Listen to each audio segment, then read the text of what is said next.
Pernah nggak kamu punya teman yang selalu nolak kalau diajak keluar? Yang kalau akhir pekan bukannya nongkrong, malah betah di rumah. Nonton film, nulis, atau cuma rebahan sambil denger musik. Buat sebagian orang, itu kelihatan aneh. Ngapain di rumah terus? Hidup kan harusnya dinikmatin. Padahal kalau kamu kenal lebih dekat, alasannya nggak sesederhana itu. Orang seperti ini sering disalahpahami. Dibilang aneh, dikira pemalas, atau dianggap nggak punya kehidupan sosial. Padahal di balik satu kebiasaan yang sama, ada banyak kisah dan alasan yang berbeda. Dan di antara semuanya, ada 5 tipe yang paling sering ditemui.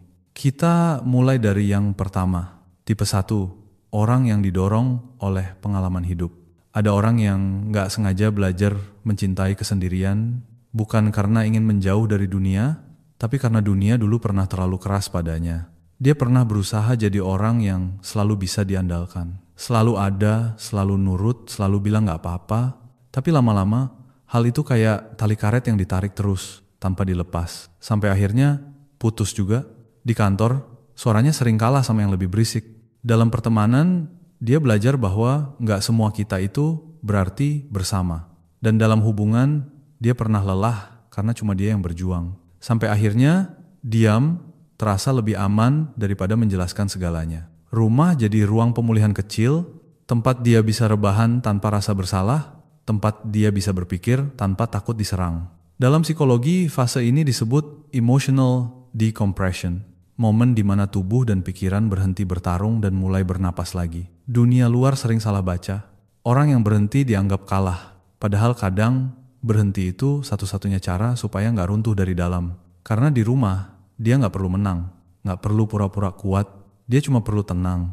Kayak laut yang akhirnya berhenti berombak. Bukan karena kehilangan kekuatan, tapi karena sudah menemukan kedalamannya sendiri. Tipe 2, introvert sejati. Nggak semua orang yang betah di rumah karena punya luka. Ada juga yang memang paling nyaman saat suasananya tenang. Ketika dunia melambat dan pikirannya bisa bernafas lagi, mereka nggak antisosial, nggak pemalu. Mereka cuma punya cara kerja otak yang berbeda. Kalau kebanyakan orang dapat energi dari kumpul dan ngobrol, orang seperti ini justru kehabisan energi di situ. Bayangkan otaknya kayak baterai yang terus nyala di tengah banyak suara. Setelah beberapa jam, lampunya mulai redup. Dan satu-satunya colokan buat ngecas ulang, ya kesendirian. Rumah buat mereka bukan cuma tempat istirahat, tapi tempat isi ulang energi mental. Mereka bukan bosenan, mereka cuma hemat energi. Karena setiap interaksi sosial itu kayak data seluler. Kalau dipakai kebanyakan, kuotanya cepat habis. Kesendirian bagi mereka bukan kesepian. Kesendirian itu seperti malam buat siang, waktu di mana dunia berhenti bising, dan mereka bisa dengar lagi suaranya sendiri. Kadang orang juga salah paham sama introvert, dikiranya antisosial, padahal bukan. Dibilang sombong, padahal mereka cuma mikir dulu sebelum ngomong. Introvert bukan orang yang menjauh dari dunia. Mereka cuma memilih hidup di frekuensi yang lebih pelan, biar bisa dengar isi pikirannya sendiri di tengah kebisingan dunia. Dan tentu nggak semua orang yang lebih sering di rumah karena nyaman. Ada juga yang masih belajar melawan rasa takut untuk keluar. Tapi itu cerita yang lain.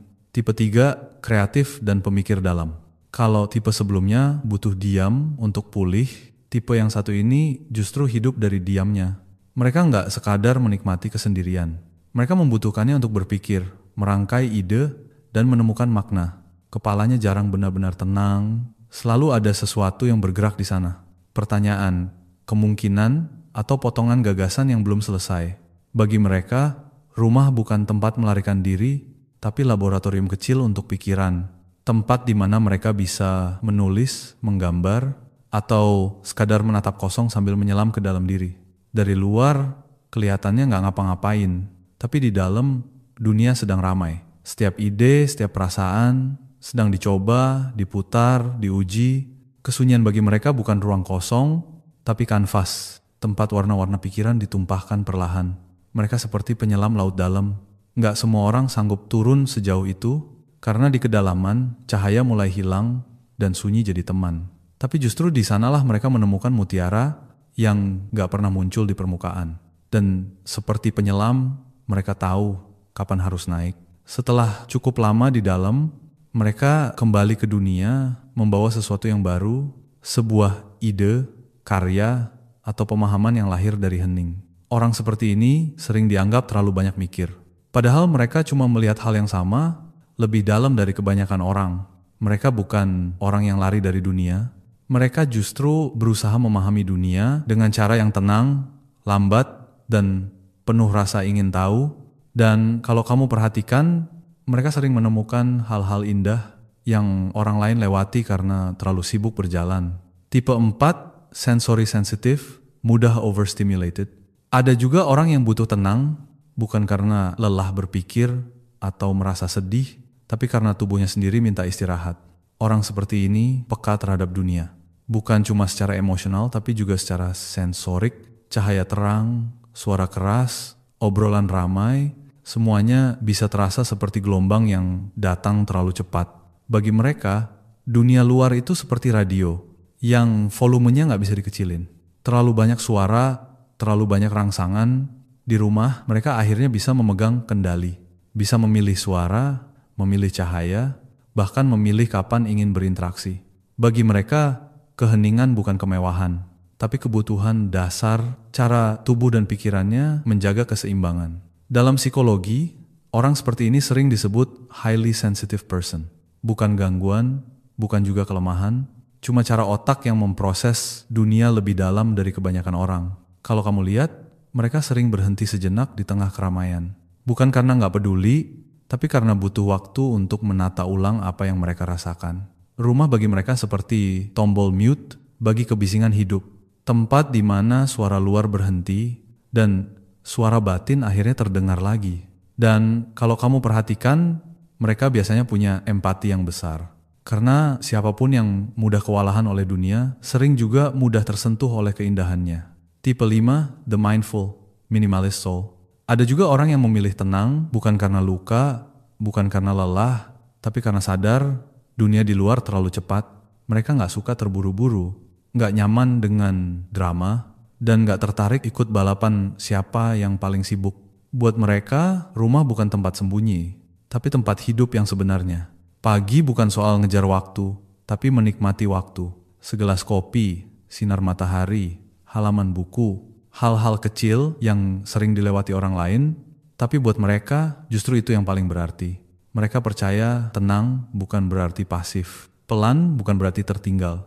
Karena keindahan hidup nggak selalu datang dari gerak cepat, kadang justru dari diam yang sadar arah. Orang seperti ini hidup dengan kesadaran penuh.